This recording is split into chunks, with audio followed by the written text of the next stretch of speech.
سلام، به کانال سایه وحشت خوش آمدید. لطفاً برای حمایت از ما کانال رو سابسکرایب کرده و به دوستان خود نیز معرفی کنید و در صورت تمایل داستان‌های واقعی خودتون رو به آدرس تلگرامی که در صفحه موجود می باشد ارسال نمایید. ممنونم. سلام. داستانی رو که میخوام تعریف کنم برای حدود 3-4 سال پیشه و مربوط میشه به خانواده دایی. یکی از داییام 3 دختر و 2 پسر داره که یکی از پسراش توی همین جریانی که میخوام تعریف کنم به رحمت خدا رفته. تمام خانواده داییم جن و روح رو میبینن و به اصطلاح چشم سومشون بازه. البته نه به صورت کامل، میشه گفت نیمه فعاله. دایمینا چند سال پیش یه خونه بزرگ میخرن که حیاتش پر از درخت بوده و آشپزخونه‌ش هم طوری بوده که از توی سالن کامل بهش دید داشتن. کلاً معماریش عجیب و غریب بوده. قرار میشه تا مهلت قرارداد اون خونه‌ای که توش ساکنن صاحب خونه توی خونش بمونه. اما یک روز بعد از اینکه سند رو امضا میکنه، صاحب خونه که هنوز توی همون خونه ساکن بوده گویا توی همون پاش لیز میخوره و میفته روی زمین و سرش به دیوار برخورد میکنه و به رحمت خدا میره. چند روز بعد از فوتش اهالی کوچه متوجه میشن این آقا مرده.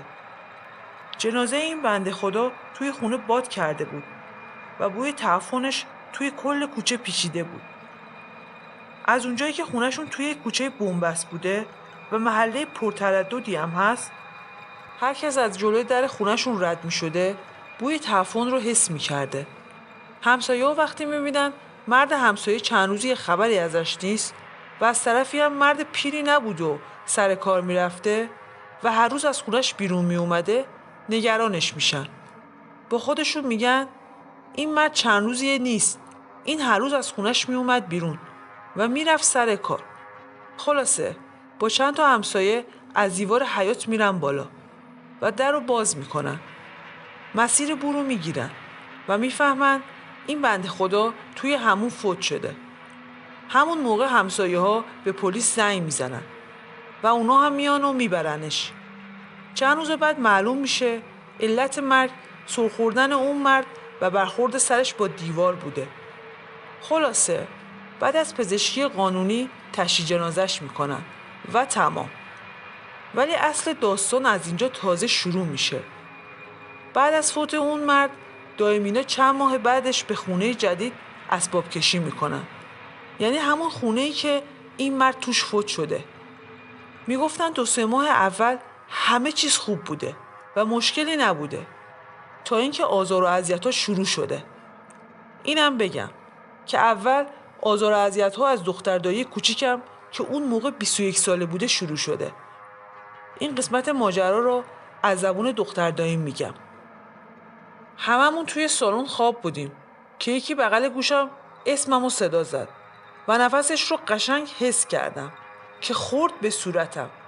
به شدت بوی گندی میداد. بیدار شدم. دیدم هنوز نیمه های شبه و همه خوابیدن. تشنم بود. آبی هم بالای سرم نبود. حوصله‌ام نمیشد که خودم پاشم و بیارم. همینجوری داشتم به آشپزخونه نگاه میکردم که یه لحظه دیدم یه چیز سفید دقیقاً از جلوی چشمم رد شد و رفت توی آشپزخونه. قسم میخورد و میگفت کاملاً هوشیار بودم و چیزی که دیدم واقعیه. فردا صبحش واسه همشون این داستان رو تعریف میکنه، اما کسی باور نمیکنه تا اینکه کم کم همشون از طریق این موجود که نمیدونیم اسمشو جن بذاریم یا روح اذیت شدن.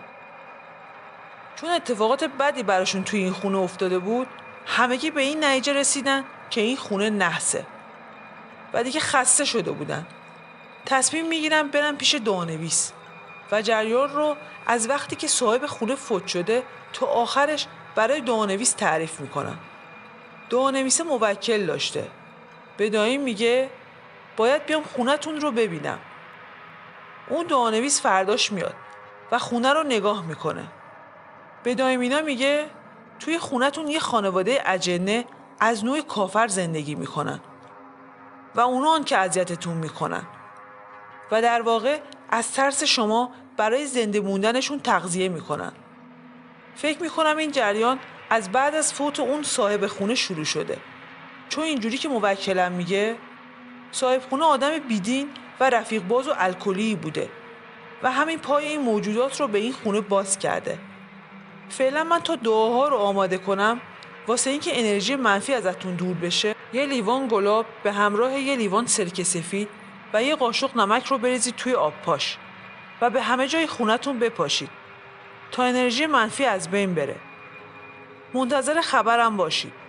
بهتون اطلاع میدم که کی بیایید و دعاها رو بگیرید. خلاصه دعاها رو گرفتن و کارهایی رو که دعانویس گفته بود رو انجام دادن. یه چند تا دعا هم باید همراه دختر داییام می بود. یه چند مدت اوضاع خوب بود. ولی بعد از یه مدت آزار و اذیت‌ها شدت گرفت.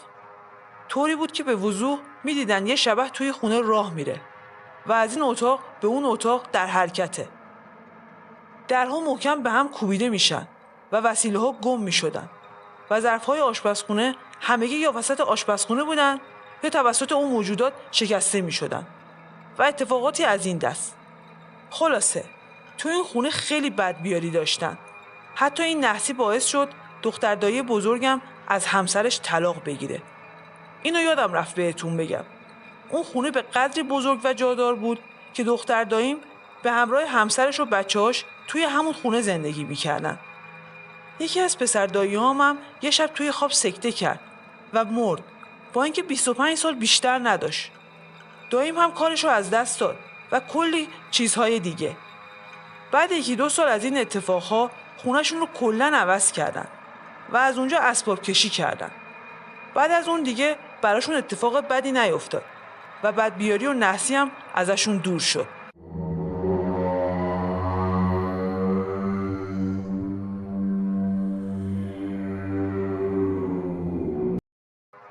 این داستان از زبون کسیه که توی کاشان زندگی میکرده و آخر هفته میرفته حموم عمومی و چون برنامه اکثر مردم برای آخر هفته همین بوده، حموم خیلی شلوغ میشده.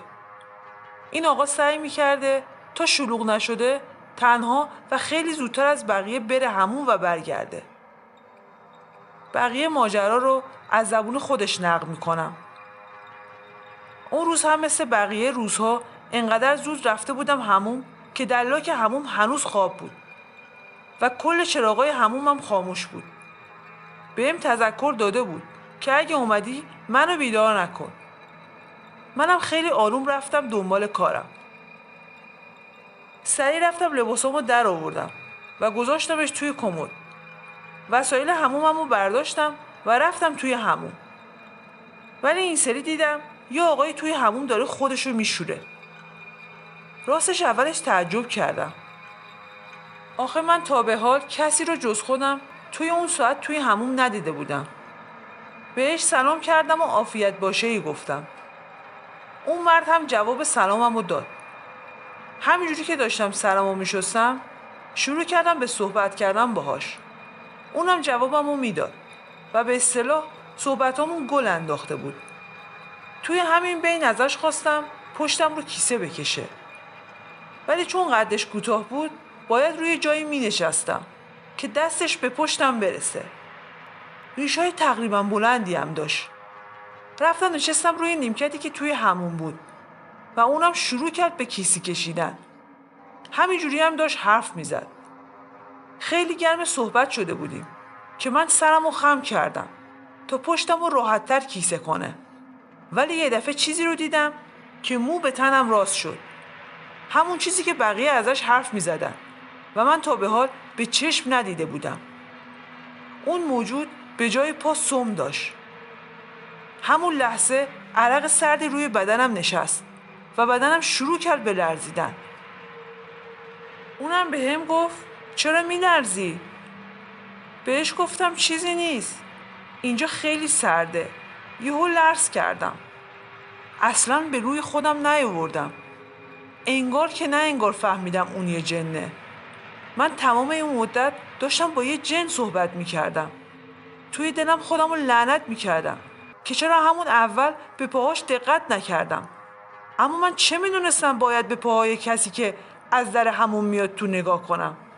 تصمیم گرفتم اصلا ترسمو نشون ندم. برای همین رفتم سمت دوش آب و بدنمو با آب شستم و خودمو آب کشیدم و سریع ازش خداحافظی کردم و از همون رفتم بیرون.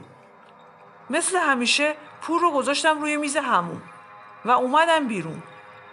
بعد از اون شب لعنتی با کسایی که بهشون اعتماد داشتم صحبت کردم و جریان رو براشون تعریف کردم. همشون گفتن درسته، تو جن دیدی، ولی زیاد خودتو اذیت نکن. خدا رو شکر که چیزی نشده. من از اون به بعد دیگه اون مرد رو ندیدم. ماجرا رو به مرد حمومی هم گفتم که گفت اصلا همچین آدمی رو ندیده. الان که به سن 80 سالگی رسیدم با خودم میگم من چقدر دل و جرأت داشتم که بازم بعد از اون جریان تنها میرفتم همون.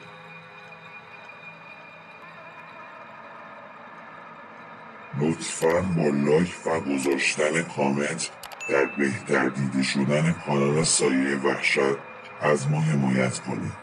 ممنونم.